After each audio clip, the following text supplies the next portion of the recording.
morning, Doctor. Good morning. How are you today? Thank you. Very good. First, I would like to thank you that you gave us this opportunity to have this interview with you about your journey.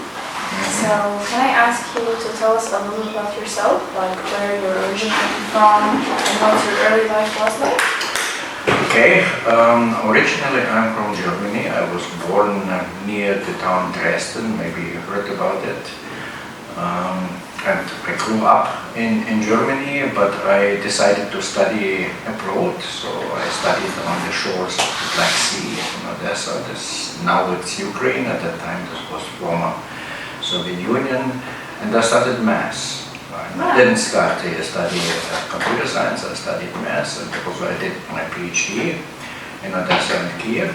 And after that, I worked in Germany, and then for a long time in Austria, and 6 years ago, or 7 years ago, one professor of this faculty, during my visit here at BOE on a conference, asked me what I will do after retirement, and I made a joke and said, "Do you have a job?" And he said, "Give me your CV." So I'm here. But behind this is, of course, some personal story. I was here in Cairo as a child, as a little child. Oh, really? Yes. You've come to Egypt before? Yes, I was here in 54 or 55 years. Yes. My parents worked here, and so we lived in Somalia. Okay, nice. I see you work now in deep learning, right? Yes, I'm working in deep learning. Especially, let me say so, more than 10 years ago, I got interested in that, and I moved a little bit away from, let's say, numerical and theoretical maths to more computer science and related things which are related to deep learning. But the background of deep learning, of natural language processing, is maths. So especially linear algebra, so this is a bridge, it's not something totally different. But like what motivated you to start working in deep learning? I was surprised about the possibilities of algorithms, and I discussed the possibilities of algorithm in earlier publications already. How to learn, how to catch things, how to classify images. This impressed me, and I wanted to learn this a little bit more, and then I came to the impression my students also need this, so I need to switch to that. Yeah, it's really impressive. But your career spans, like there are more than 4 decades across Ukraine, Germany, Austria, and now Egypt. So how have you seen the field of machine learning evolve through this journey? Okay, machine learning started from very simple tasks, and not always very successful. There is another part of artificial intelligence which has also quite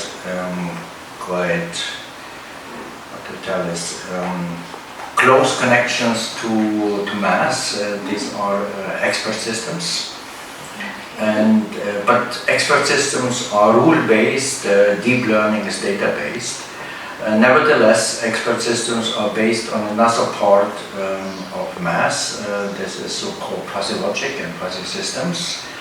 And so I had already some touch with it, and fuzzy systems are quite often used in automation and control. So I saw that from simple tasks, the machine learning was evolving to more and more complicated tasks, and the classification on images, where the computer sees only zeros at once, is of course amazing. So this was. That is amazing. And now one of my former students is working now in natural language processing, and what he is sending me, how they produce the language. And the answers, you cannot make a difference. You will not see a difference to you. Yeah. Okay, if you don't mind me asking, throughout your journey, were there any mentors or professors who had a strong impact in your academic or professional path? Yes, of course I had. But not in computer science. As I said, I studied maths. I had one professor who was very excited about math calculus, and she had an impact. And another professor who was the totally opposite. She was very vivid, and she came in and gave very live lectures, and he was very systematic. Yeah. So then one of my professors was a professor in logic. So these had really a big impact. Because I saw not only how they are doing their work, how they are working with students, how they interact with students, very personal, very helpful. So. But I'm sure you criticized them as well. Okay, but from your large international experience, how does the academic or tech environment in Egypt compare with that you've seen in other countries?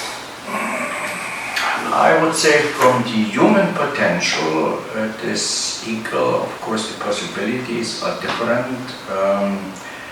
In other countries, you have more technical support.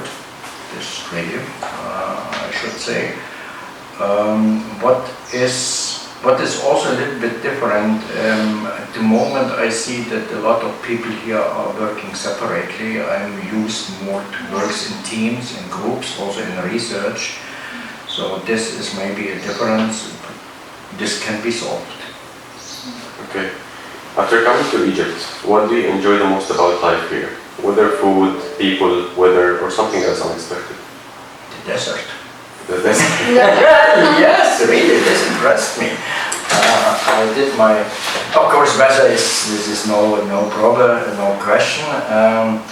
And of course, the history is amazing. But I'm very interested in history. But for me, interesting is not only the pharaonic, but also the Islamic history of Egypt. You went to pyramids before? As a child, as I told you, and when I was here invited for a conference in 2000. Did you see the Grand Egyptian Museum? Yes, of course. You went there? Yes, I went there before the opening. Of course, now it's impossible. Yeah, exactly. But what I wanted, but the desert is something what you cannot find. How was in the region. weather in Germany or Austria? No, in the summer it's sunny, but now it's cloudy and wet, around 2 degrees. So you have no sun. When I'm coming home in December, normally they say, "Oh, you're coming from the sun. We didn't see the sun for 6 weeks." What skills or mindsets do you believe students need today and to build a successful career path in AI and machine learning? I would say open-minded, curious for new things, following up, and also some consequence. If you have a target, follow up to this target. Okay. If you could give yourself, your younger self, one piece of advice, whether career or a personal advice, what would it be? Maybe don't focus only to the topic which you are studying, but you can also left and right. Yeah, like study more than just don't focus on one field. You mean? Yes. Yeah, exactly. Yes. Looking ahead, what major changes do you expect in the field of AI over the next 5 to 10 years, and how students should prepare for it? To prepare for you cannot predict the development in artificial intelligence is so fast at the moment. It's surprising not only you, but also surprising me. So you cannot really prepare something that you say, "Oh, I will learn this or will learn that." that. But some people are scared of losing their jobs over AI. You know, this delay does. You as computer scientists will not use a job because this is needed. Yes. Yeah, this is a big discussion, and I read this also in the newspapers, that the automation, but on the other side, when I'm looking to the real success of AI in practical applications, it's still on a low level. Yeah, it's still not that it's more promise than really implemented. Yes. Coming back to your question, what to learn: basics, learn math, learn basic algorithm structures. This is one thing. What I'm expecting is that the time of large language models is over in 1 or 2 years.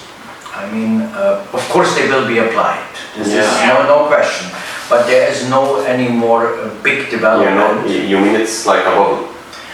It's not only because it's a bubble, because it's the possibilities of these algorithms are already, we found this. We need to go to... we reached the boundaries. Yes, we reached the boundaries, but if you are looking what's going on now is that the researchers, I mean the researchers which are on the front end, they are looking now also to how to develop machines which have an inner model of the world, so that they can make a simulation of further actions, of decisions on the inner model of the world.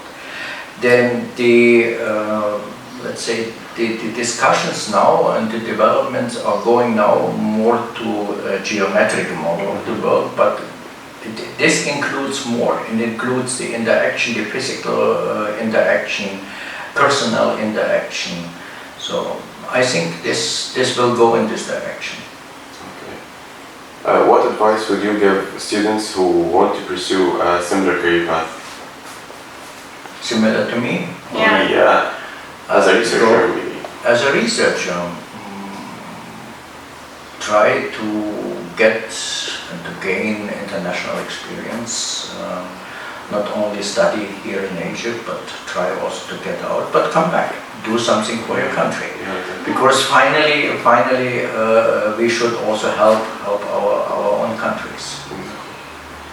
Okay, Doctor, thank you for your time. You're welcome. Yes. Hopefully I see you in my lectures.